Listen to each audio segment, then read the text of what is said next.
Welcome to the Power of Coaching, brought to you by the amazing Daring Success Team. I am Hardy Brooklyn. I am a life coach from Brooklyn, New York, that works with people to live the most authentic life in the most incredibly inauthentic world. Anna? Hi, thank you, Ardi. Hi, I'm Anna, and I'm based in Milan. And now over to you, Stan. Thanks, Anna. I'm moving forward and goal success coach from Perth, Western Australia, and we're over to Isabel. Hi, everybody. I'm Isabel Nanin, and I'm based in Ecuador, and I'm a women's empowerment coach, and I help professional, introverted, and female entrepreneurs to turn their doubts into success. Thank you, Isabel. Today's amazing topic is time management. And before we get into that, I'm going to just give a little bit brief overview of, as coaches, when we're trying to work with our clients about time management, it's important to be aware of different things. And some of our clients that we run into are neurodiverse, and we do not have all the tools to manage and coach that, as well as diagnose that. If you don't have those tools, and you don't, please advise your clients to get a diagnosis if you notice anything different. And a lot of people do have different issues. The one thing that I've learned in not coaching people, but living and interacting with people with different neurodiverse issues is that if you try to use tools for one type on another type, it sometimes has disastrous ramifications. So I do recommend that if you're noticing any different, if you're running into lots of roadblocks, if you're not moving forward with your clients, please ask them to reach out to a psychologist or a therapist and try to get the proper diagnosis so that they, as well as you, know what you're working with. That's So very today's good advice there, Hardy. Thank you, Stan. Today's topic is time management. And one of the biggest things that people ask is, what do you do when you feel overwhelmed by those tasks that are coming at you from everywhere and you're not getting them done? Stan? Oh, that is a good question. My first thing would be I sometimes like to get everyone to write a whole, like, give me the whole thing. Just download everything you need to do, and then we need to work out exactly what your top priorities are. Like, you definitely can't do it. I remember doing it myself. I for my business, I wrote 150 things to do. Like that is like I just really needed like the top five or six. And then I put them into categories. Like, oh, if I go to the website, if I'm working on the website, I can do these things, and this is more important than that. So I kind of broke it down into categories of what I needed. And then I thought, okay, what's the first thing I need to do? What priority is the first thing? Anna, what do you think about how differently or how similar do you work than Stan does? Well, yeah, for example, to build a bit of awareness and understand better, why you might feel overwhelmed or you don't get things done the way you would like to. I would ask to maybe have a log of your day to day for like a week. So register everything you do, starting from the morning when you wake up until when you go to bed, so that you can be more aware of where you're spending your time and where you shouldn't be spending so much time on.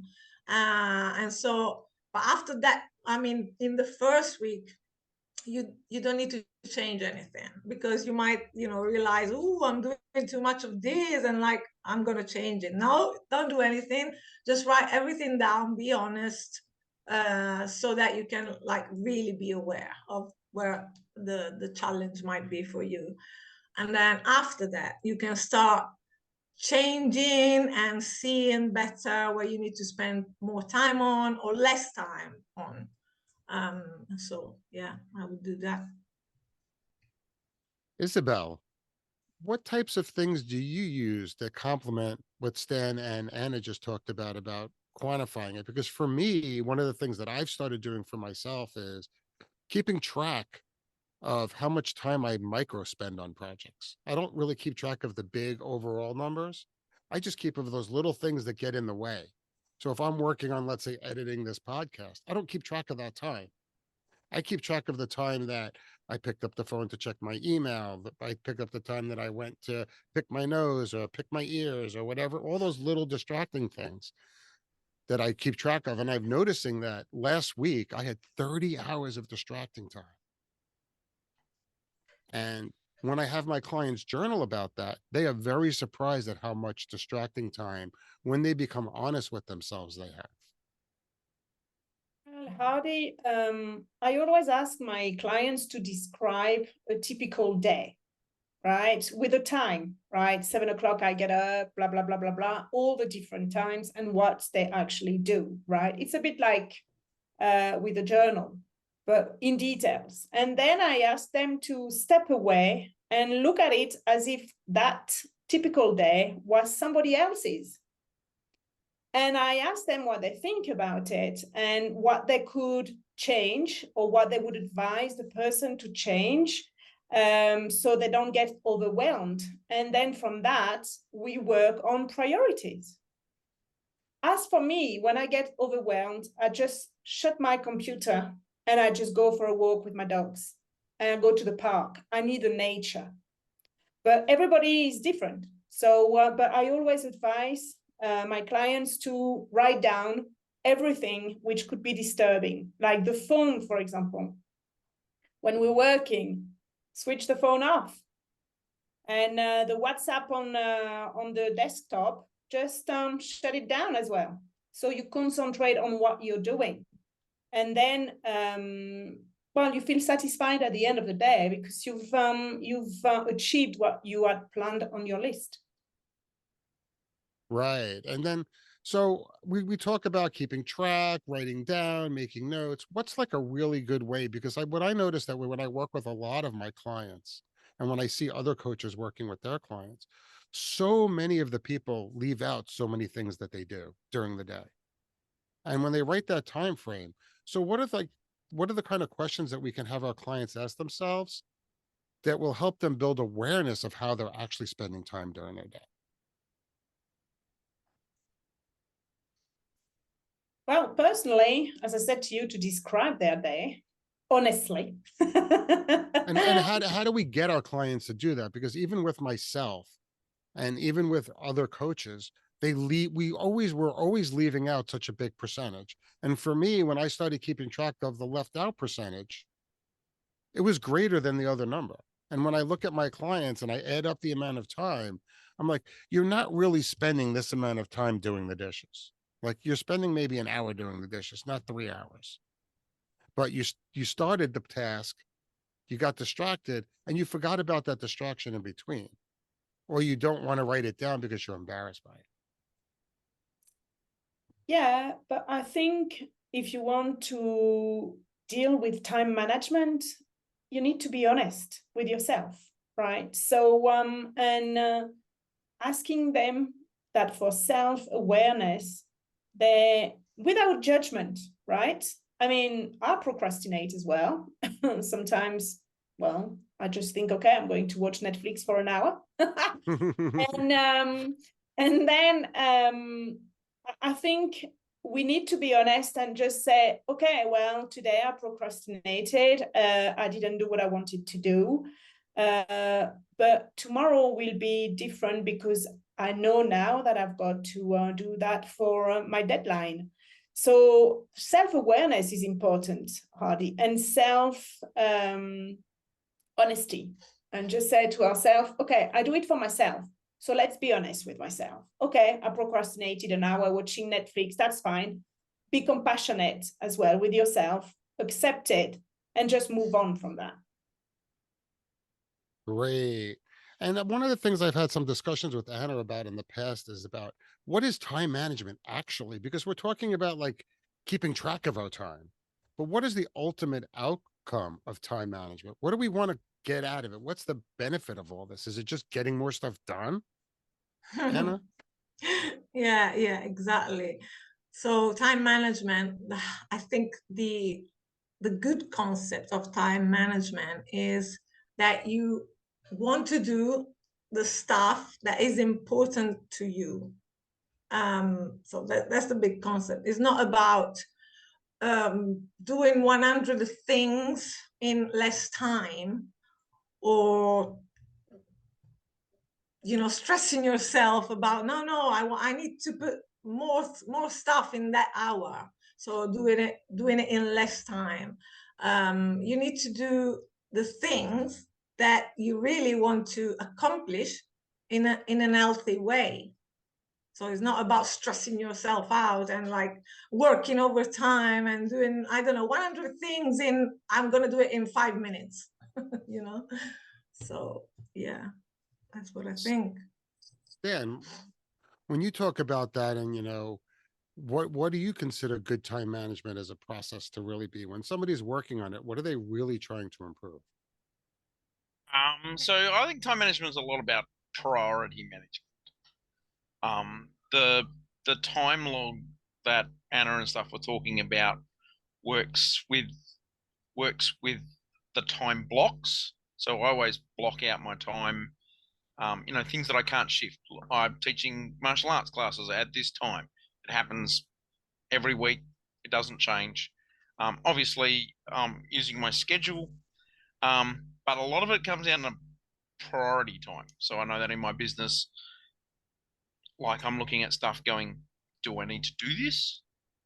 Like, am I just wasting my time? So I it kind of works in with the other bits that I work in, which is time wasters, and the time log kind of lets me look at that.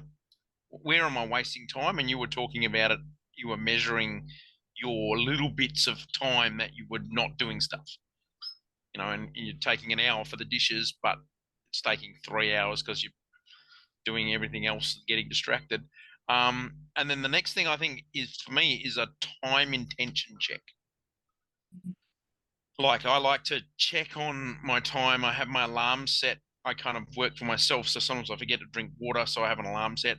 But I also then reminds me to like is what you're doing, like, are you frittering away your time? Are you on Facebook just searching around because you can, or are you doing the most productive thing you can?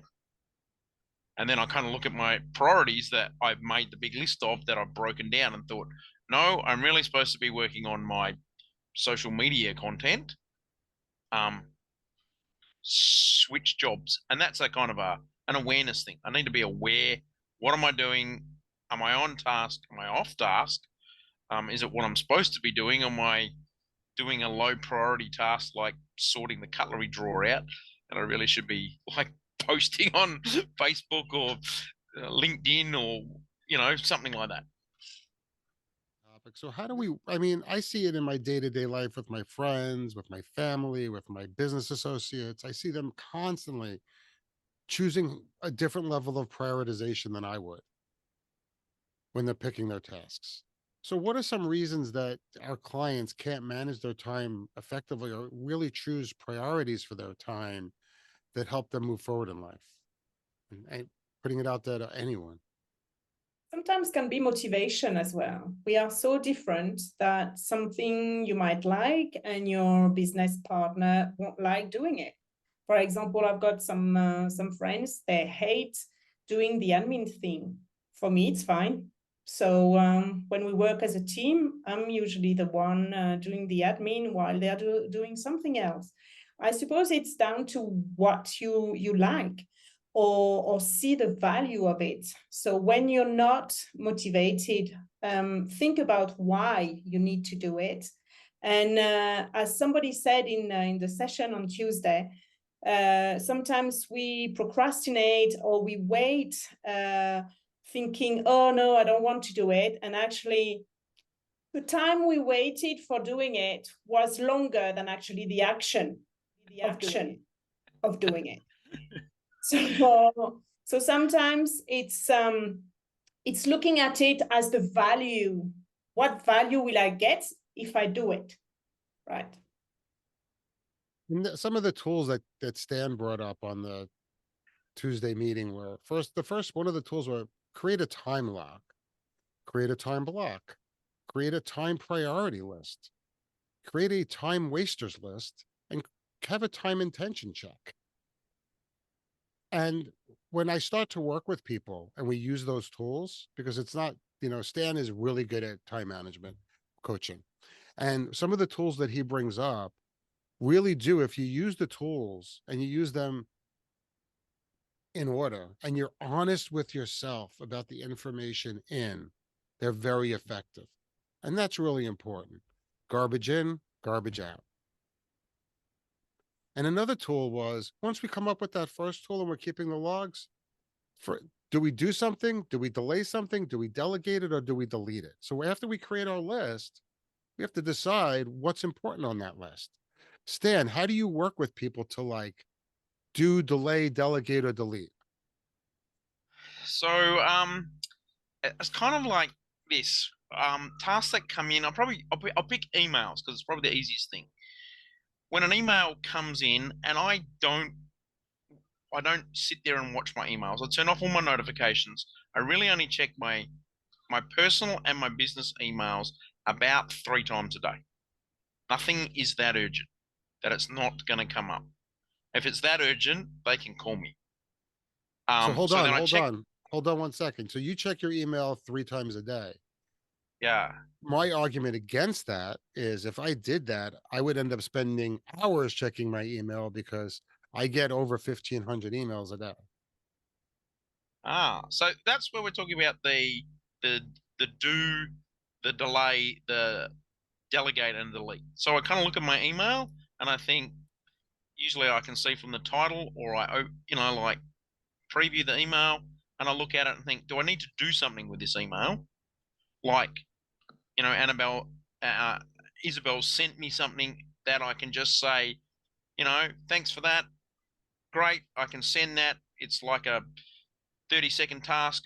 Done. I can put the email into a folder, not think about it. Delay would be Isabel wants some information on time management that's going to take a little bit longer, and I need to have time to do that. And I kind of put that in the delay pile. I'm a sole entrepreneur, so I don't really have anyone to delegate it at this stage. But some of the clients that I work with have VAs and secretaries and receptionists, and then go, can you give that to somebody?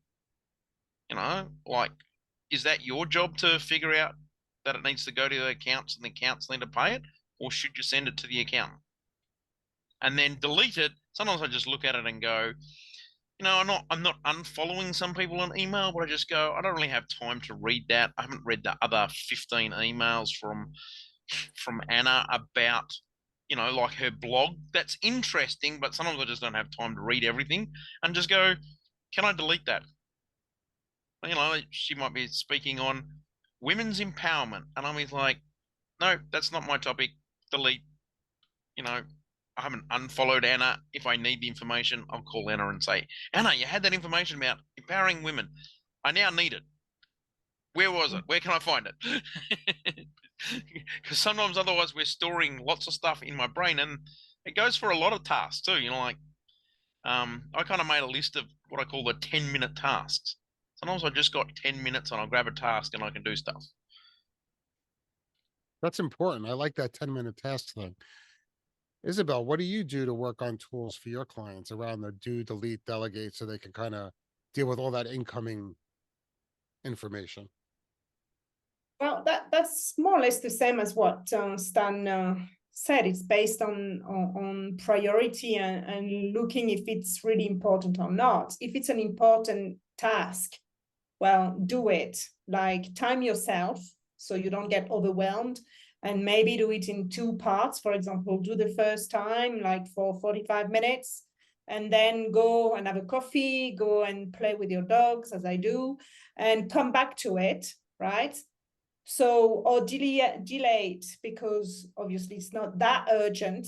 Delegate, as for me, for example, at one point for my talk show, I delegated to somebody in Kenya to do my flyers because I wasn't an expert to start with, and then because I didn't want to spend time doing it. And sometimes, as Stan says, I've got some actions and they're not really that important, and I delete them. And that's what my clients do as well.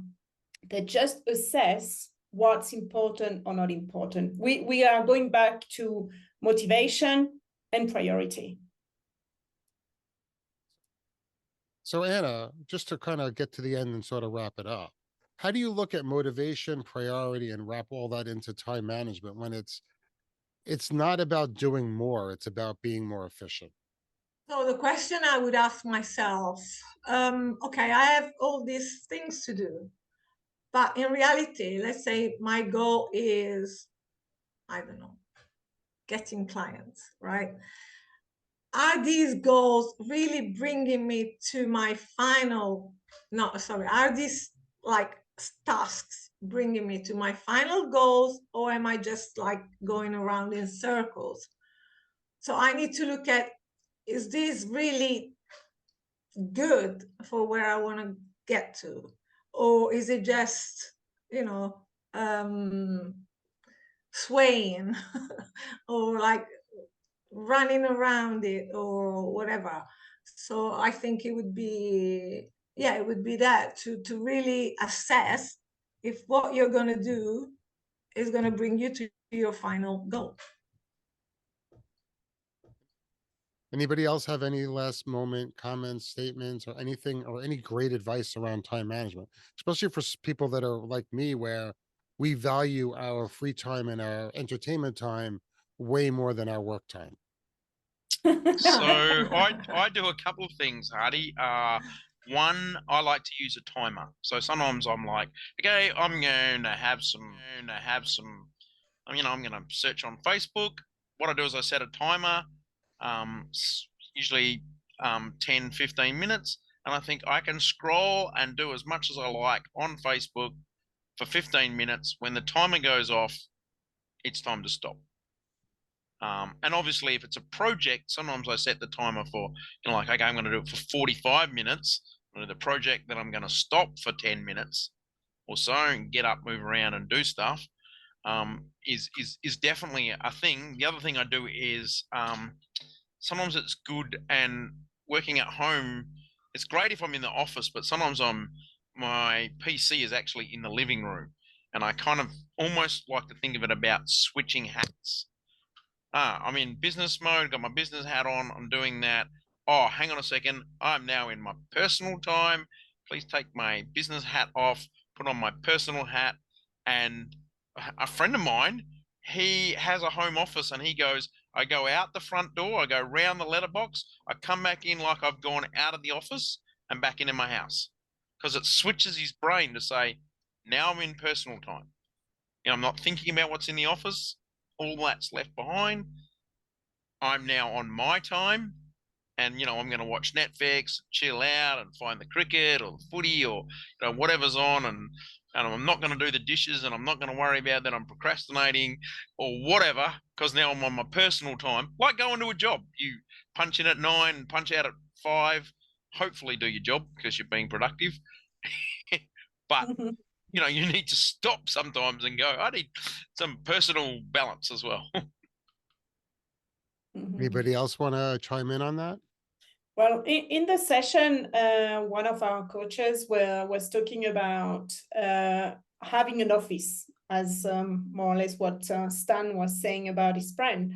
And he would stay from 9 o'clock till 5 o'clock in the office, and that would be his time. And when it was 5 o'clock, that was it. That was his free time. So I suppose setting boundaries, again, Hardy, I know you're going to talk about boundaries in a workshop. And but I think it's setting boundaries with others, but with ourselves as well. And saying, okay, I'm productive, I'm going to work on that project so many hours or minutes, and then stick to it. It might be 15 minutes at the time, and then build it up 20, 25, so you don't get overwhelmed and you don't get the pressure on yourself. But at least one step at a time. Yes, and we got some really good feedback from one of the attendees of our last time management workshop. And one of the things that that person said is that their takeaway was, and that they have not used in the past, was time intention checks. What I did and do what, and I didn't do in what time. They are procrastination checks. And am I doing what I should do at this time? It's not worth it to carry on and move on something else. And breaking the increments into 15-minute blocks. So these are some of the things that were really good takeaways from some of the attendees of our last workshop. Our next workshop next week on Tuesday, I forgot the number date. It will be Halloween. It'll be the 31st. 31st. On Halloween, the 30th. Yes, thank you. We are going to be talking about relationships, and we are going to be working with the coaches on how to coach people to have better relationships in work, in play, and in pleasure. Thank you very much. We look forward to seeing everyone on the next Power of Coaching in a week. Follow us next Tuesday on Halloween, October 31st at 9:30 a.m. New York time for the Daring Success Team Coaching Practice Group. Thank you. Thank you. Bye-bye. Thank you. Bye-bye. See you there.